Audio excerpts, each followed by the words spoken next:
1. So this event happened when I was 16, and while I do tend to look a bit older than I am, this specific day I remember I wasn't wearing any makeup, and you could very obviously tell I was maybe 17 at the absolute oldest. My family and I had 4 dogs with us for the weekend, and the dogs were all going a bit nuts from being cooped at our house, so we decided to go to a nearby restaurant grouping and man-made lake thing. It ended up with me, my parents, and my eldest brother at the lake, and we each have 1 dog to us. One of the dogs, Odin, was only about 8 months old, still a puppy really, and was getting overexcited. Now he's a large, muscular German shepherd, and I could tell he was freaking out the marginally smaller golden doodle I was walking. I end up signaling to my mother that I'm going to take my dog, George, and walk around the small lake with him. She was also busy with another dog and distractedly acknowledged me and kinda waved me on. So I walked around this lake 2 or 3 times with my dog, and eventually decided to sit down on a bench with the dog in front of me. At this point, it was about 8 maybe, so the foot traffic was winding down as people started leaving to go to dinner, and the area was getting a bit darker. Now I was on my phone scrolling through Pinterest when a man walks up to me and proceeds to say something along the lines of, "Excuse me, ma'am, is it all right if I sit down here? I don't mean to alarm you. I just want to talk." Now, thinking about that later, that is a super weird way to phrase something, but I'd been having people coming up to pet George all day, so I just assumed he was going to ask to pet George in a second and let him sit down. He proceeds to just start petting George, who is a bit of an attention whore, so he's loving it. Now, the fact that he didn't ask to pet him at all rubbed me the wrong way, but I figure, whatever. George doesn't exactly look intimidating, so he probably just assumed he wasn't aggressive. The guy starts making small talk with me and asking what the dog's name and breed is. You know, normal dog owner interaction. This goes on for a minute or 2, and he'd already been petting my dog for a little while, so I assumed he would be getting up soon. At this point, I was a little wigged out. I can't justify why, but maybe because he was a 22, maybe 23-year-old man, and like I said earlier, I was a 5'4", 16-year-old girl, so what other reason besides petting my dog would he really have to be interacting with me? He'd also, during the course of this entire interaction, moved from the far end of the bench to almost touching me. Needless to say, I felt he had overstayed his welcome. But instead of leaving, he says, "Has anyone ever told you you're really gorgeous?" I was a bit taken aback and just kinda laughed a little and shrugged. He then started giving me even more compliments and started to not so subtly hint that I should give him my phone number or Snapchat. At this point, I was beyond creeped out and was beginning to try to subtly look around for my family. I couldn't immediately see them, but I thought I could still hear Odin barking, so I took a guess and figured they hadn't moved from where they were earlier. So, before he could do anything else that would creep me out further, I made my excuses about my family texting me to meet up, and got the fuck out of there. It was only about a 1 or 2 minute walk to where my parents and brother were, but I remember looking behind me the entire time to make sure he hadn't followed me. When I reached them, it turns out they actually had been waiting for me, and we decided to head out immediately. We're almost to the car when I looked behind me, and there he was, standing where my family had previously been, just watching me. Needless to say, I hustled my family into the car and drove away a little fast than strictly necessary. Looking back, I'm sure I was overreacting a bit, but I just spent a week in the city, so my stranger danger meter was kinda ramped up. And besides, George, who's a bit of a scaredy cat, I didn't have any form of protection on me. Anyway, random guy who approached me to ostensibly pet my dog. Let's not meet. 2. This happened to me 3 years ago. I was in college, but I took night class because I was working full-time by day. That night, my class ended around 10 p.m. The school is a bit far away from my home. I could walk, but it was winter and lots of snow had fallen that week. The walkways were full of snow. It would have taken me forever to walk home. My bus app told me I had just missed the bus, and the next one was 30 minutes away. When this happens, I would always walk to the nearest subway, because there was another bus stop, and instead of waiting and freezing, I would walk to warm myself up a little. So that is exactly what I did that night. The shortest way to the subway station was through a park. I always took that path, and I had no reason to worry that this night was going to be any different. Before arriving to the park entrance, I noticed there was a guy with a very recognizable hockey-themed winter hat, smoking near benches. As soon as he saw me, he picked up his things and slowly walked toward the walkway. I have no idea why, but I found him suspicious, and I remembered something my mom told me when I was a kid. When you feel like something is off about someone at night, find any reason you can to slow down and let them walk past you. You'd rather have someone in front of you than behind. For some reason, I thought he was weird and did just like my mom told me. I faked receiving a text and slowed down so he would be in front of me. He was so incredibly slow, as if he wanted me to get past him, but I would just slow down even more. He was vaping something that smelled like a super fake strawberry. This will be important later. I was hoping he wouldn't go into the park, but he did. We walked like that in the park until I noticed that there was a hockey game going on. I decided I would go and watch the match, just to let him take some distance before I would keep going. As I was turning right to get to the outdoor ice rink, he turned left on the path that goes by a building. I was reassured that he wasn't going in the same direction I needed to go. Still, I was a bit curious about the match, so I watched it for a minute or so and then turned back to go on my path. As I turned, my blood ran cold. The same guy that turned left was turning the other corner of the building. He just walked around the building. If I had kept going instead of watching the hockey, by doing this, he would have been behind me. I was petrified, but I was still relatively safe because there were people around. The guy walked slowly as ever in the direction I needed to go, but I did not follow him straight away. I waited for a bunch of students to walk by and walked behind them. Safety in numbers, I guess. He was waiting by the park exit, checking his phone. When he saw the bunch of students and he walked away. Normal speed this time. I saw him turn right on the street and I thought it was the end of it. Eventually I reached the subway station and started waiting for the bus. And then I smelled a very familiar, potent strawberry smell. As I turned to look around, there was a guy with the hockey-themed hat and another guy, both staring at me. When the bus arrived, I was shaking, and it was not because of the cold. They both got on the bus with me and other passengers. I told the bus driver about what happened. Where I live, past 9 p.m., women can ask a bus driver to be dropped alone at a bus stop, making sure no one can follow her. And that is exactly what the bus driver did. I had the bright idea to get out one stop early, and I walked in the opposite direction from my home and waited for the bus to leave. I turned around to wave at the bus driver as a way of thanking him, and I saw the two guys banging on the middle door. The bus driver locked them in so they wouldn't open. I took that bus almost every night, and I never saw those two guys, nor have I ever seen them around my house. But here they were, banging on the door, and although I could not hear them, I could clearly see them yell at the bus driver. When the lights finally turned green and the bus left, I rushed back home faster than I ever did in the snow. The next night after school, I was too nervous to use my shortcut through the park, so I took the long way round. I got to my bus safely, but what I saw on that ride scared the living hell out of me. At the bus stop that I had dropped off the previous day were two guys, one with a hockey-themed hat. They did not get on the bus. My first thought was that they were waiting for me and not the bus. Luckily, this was not my stop. Maybe I was paranoid, and all this was just a strange series of coincidences.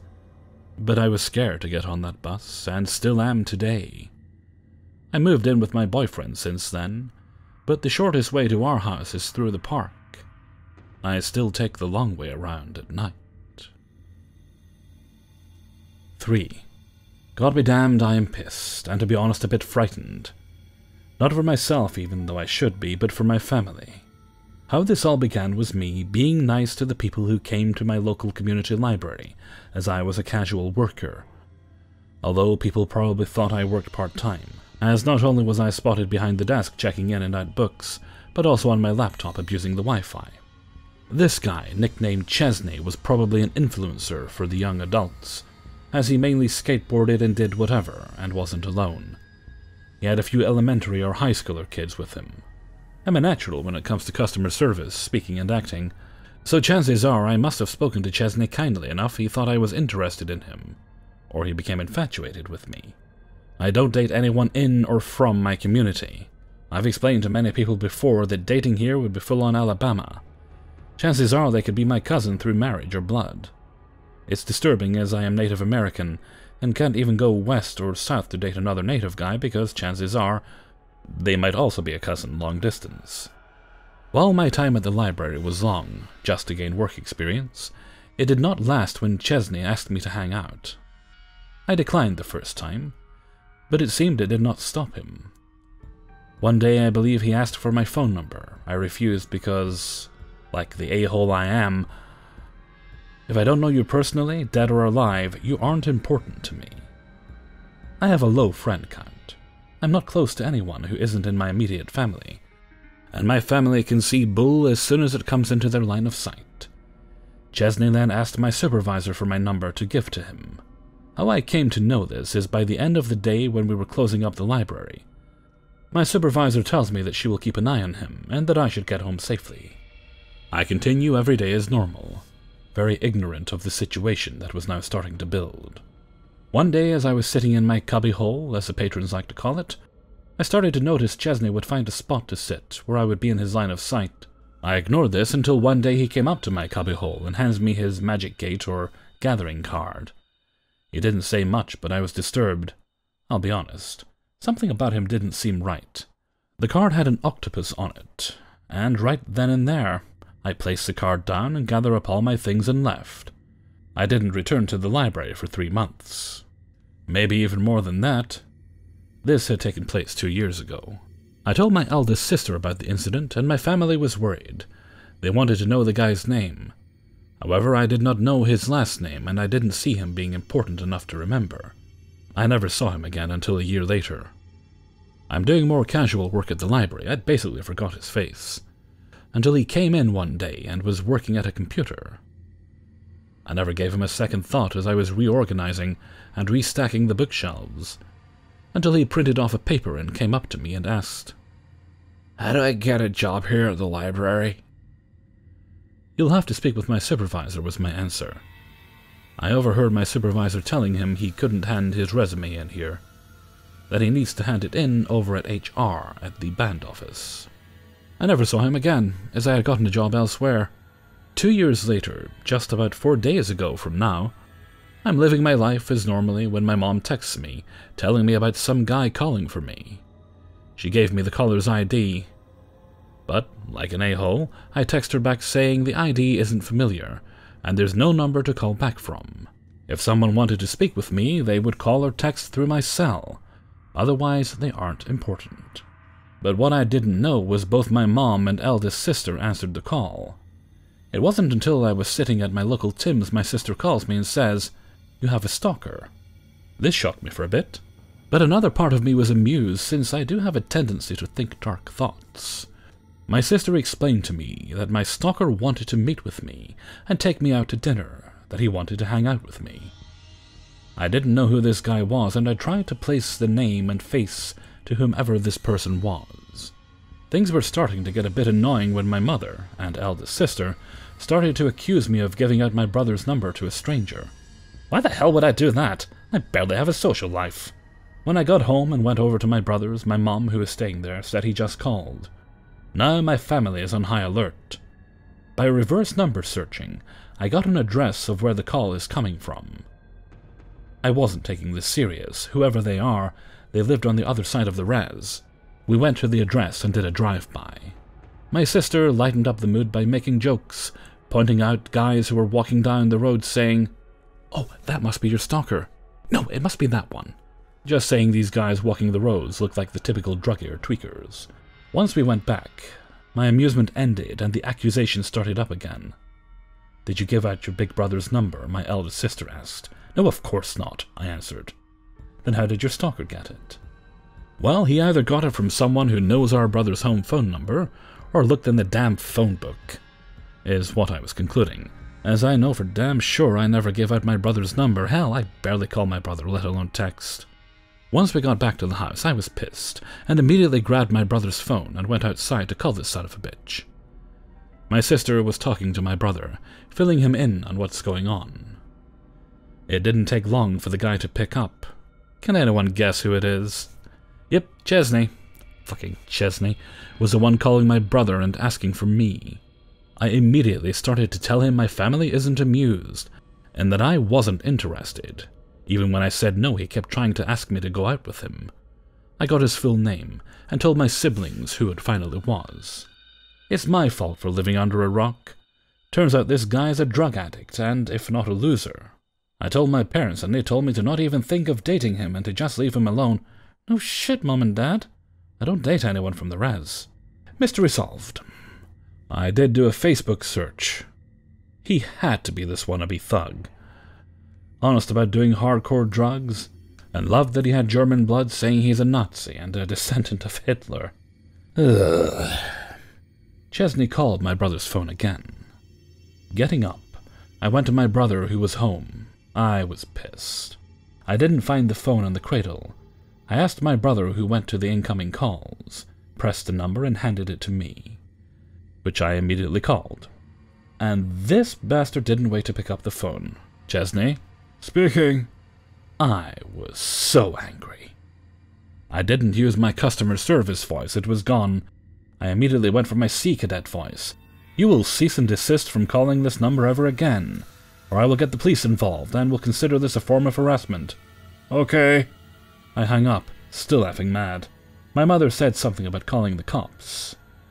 I already know one thing. He's only calling my brother's phone, not me directly. He hasn't done anything threatening to me or my family. He doesn't know where I work. But still, if he used an old phone book to find my brother's number, which is my grandmother's phone number, he has my brother's address, meaning he also knows where I live. I'm writing this down because I called the non-emergency line. My brother needs to just block the number. Fingers crossed, and I won't give this bastard any respect. Chesney, you pathetic, worthless piece of shit. Let's not meet again. Pray the Creator I won't have to update. Hey everybody, Hellfreezer here, and thank you very much for listening to 3 True Scary Stories, episode 440. And thank you very much to everybody who allowed me to use their stories in this video. Let's see, this goes up on Monday. Ooh, that means it should be about time for me to actually order a few more books to add to my growing book collection. So far, none of them glow.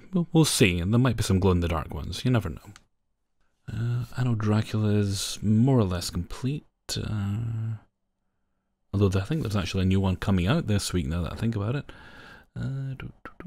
I might start with the Interview with the Vampire ones. I've already got the first book. Got that in paperback, so I'll probably continue just to get the paperbacks for them. I do like hardbacks, but it really depends on what cover is available, you see. The Anno Dracula books, I got them all in paperback because I quite like the covers that come out. Same with my copy of Good Omens as well. I got that in just the paperback cover because it was the white one with the illustration of Crowley on there. I quite like that one. As much as I did enjoy the Amazon adaptation of Good Omens, I didn't want the tie-in cover because it is fair enough if you enjoyed it. It didn't really seem that appealing to me. I like the book to just kind of stand on its own. So I might start next with the Vampire Chronicles or the Midnight Texas books. There's only 3 of them, so that should be fairly quick to complete my collection of that. I don't think there'll be any more, unfortunately. And sorry for that. If you can hear that rattling in the background, it's just it's very early in the morning, and various shops and whatnot are starting the day. If you can even hear it.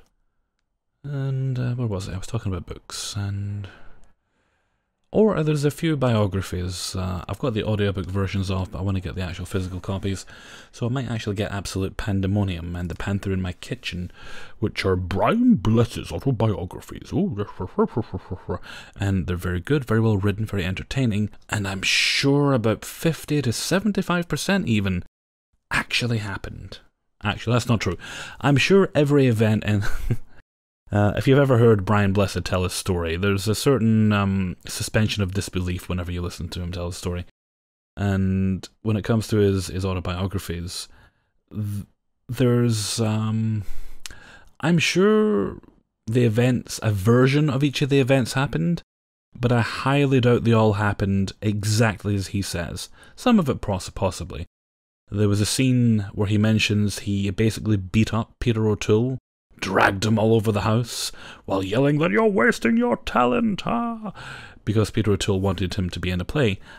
And I'm sure there was a meeting between them, and maybe it got a little shouty. Well, most meetings with Brian Blessed get a little shouty, God love the man. And, or whatever you believe in, just love the man, whatever. But I doubt he beat him up. I highly doubt that.